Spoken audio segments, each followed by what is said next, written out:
Il est plus facile de s'arranger avec sa mauvaise conscience qu'avec sa mauvaise réputation. Friedrich Nietzsche. Laurent Gbagbo a regagné le Bercail hier 17 juin, accueilli dans une ferveur indescriptible par ses partisans, après 10 années passées à la Cour pénale internationale, CPI, où il a été jugé de crimes de guerre et crimes contre l'humanité, après la crise post-électorale à laquelle a été confrontée la Côte d'Ivoire et qui a fait plus de 3000 morts.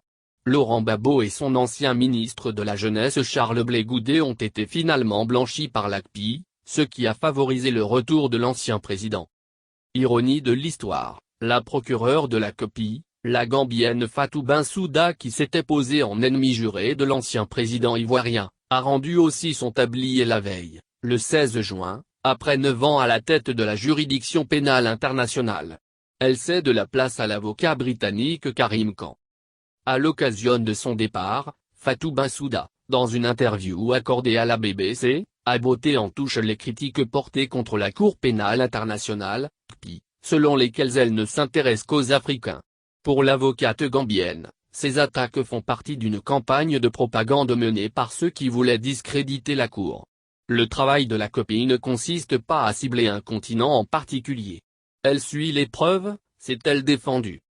Mais l'ancienne procureure de la CPI a joué un rôle funeste et trouble dans le dossier ivoirien et avait un parti pris flagrant pour le camp Ouattara soutenu par la France et d'autres puissances occidentales.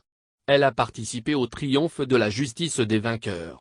Alors que les atrocités et exactions ont été commises par les deux camps, seuls Laurent Gbagbo et les caciques de son régime ont été traqués par la justice ivoirienne et la CPI. Pourtant, au nom de l'impartialité, le tribunal de La Haye était censé aussi juger les seigneurs de la rébellion coupables de beaucoup d'exactions. C'est d'ailleurs cette rébellion qui, avec l'aide de la France, avait permis à Alassane Ouattara de gagner la guerre contre Laurent Gbagbo. Le prédécesseur de Fatou Bensouda, Louis Morneau Ocampo, avait accusé l'ancienne rébellion des forces nouvelles de graves violations des droits de l'homme, pendant mais aussi avant le conflit de 2011. Mais jusqu'à son départ de la CPI, la Gambienne qui s'était acharnée contre Laurent Gbagbo, a accordé l'impunité totale aux membres de l'ex-rébellion par qui pourtant le malheur est arrivé en Côte d'Ivoire.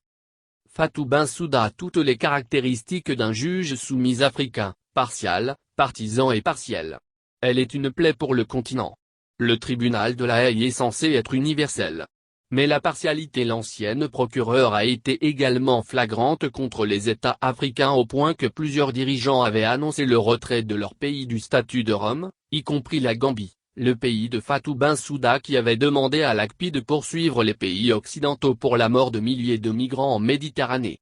L'éventualité d'un retrait collectif des 34 États africains signataires du statut de Rome avait même été envisagée en 2016 à Addis Abeba, siège de l'UA. Même si les dirigeants africains ne pas exempts de reproches, la politique à géométrie variable appliquée par Fatou Bensouda et les siens, avait participé à écorner sérieusement l'image de cette juridiction. Manipulable à merci, l'avocate gambienne était une marionnette au service des puissances occidentales auxquelles elle obéissait au doigt et à l'œil. Ce qui avait fait dire à nombre d'Africains que la CPI est une cour néocolonialiste et raciale.